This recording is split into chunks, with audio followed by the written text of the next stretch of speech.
আসসালামু আলাইকুম সবাইকে। আমি নাফিস আহমেদ মৃধা, পড়াশোনা করতেছি বুয়েটে ব্যাচ 20 অ্যান্ড সিভিল ইঞ্জিনিয়ারিং ডিপার্টমেন্টে। প্রথমে পরিচয় দেওয়ার কথা হচ্ছে কি, কারণ হচ্ছে গিয়ে এই ভিডিওটাতে আমি জানি অনেক নিউ অডিয়েন্স আসবে, অনেকে কথাবার্তা বলবে, এই জন্য একটু পরিচয় দিয়ে রাখলাম।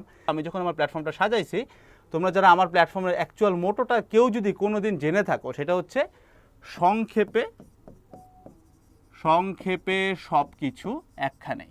তো এই জিনিসটা বলতে আমি এক্স্যাক্টলি কী বুঝেছি তুমি একটু খেয়াল করলে দেখবা যে সংক্ষেপে জিনিসটা কে পড়ায়। অ্যাকচুয়ালি সংক্ষেপে পড়ায় হচ্ছে আমাদের আনাস ভাইয়া। ঠিক আছে, আনাস ভাই হচ্ছে আমাদেরকে সংক্ষেপে পড়ানোতে বিলিভ করায় যে সংক্ষেপে তাড়াতাড়ি করে পড়তে হবে। ঠিক আছে, আমি জিনিসটা মানলাম। আবার সব কিছু পড়ায় কে ভাই? ক্লিয়ারেন্স কে দেয়? জেনারেলি ক্লিয়ারেন্স দেয় হচ্ছে কি, আমরা ক্লিয়ারেন্সের জন্য যে বেশি পরিচিত উনি হচ্ছেন ভাই অপার ভাই, তাই না?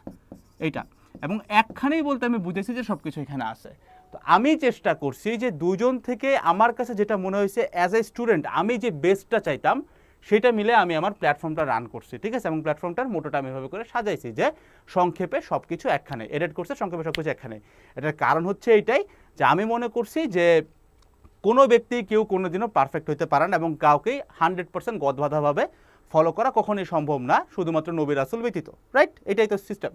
সো আমিও কোনোদিন এই দুজন মানুষকে কখনোই পুরোপুরি 100% ফলো করবো না। হ্যাঁ, I do respect there 100% point of views obviously, কিন্তু ব্যক্তি হিসেবে আমার অবশ্যই নিজের মতামত থাকতে পারে এবং ওই ব্যক্তি হিসেবে মতামতটা নিয়েই আমি চিন্তা করছি যে আমি যদি একজন ছাত্র হইতাম আমি অবশ্যই ক্লিয়ারেন্স চাইতাম বা ডিটেল জিনিসপত্রটা চাইতাম।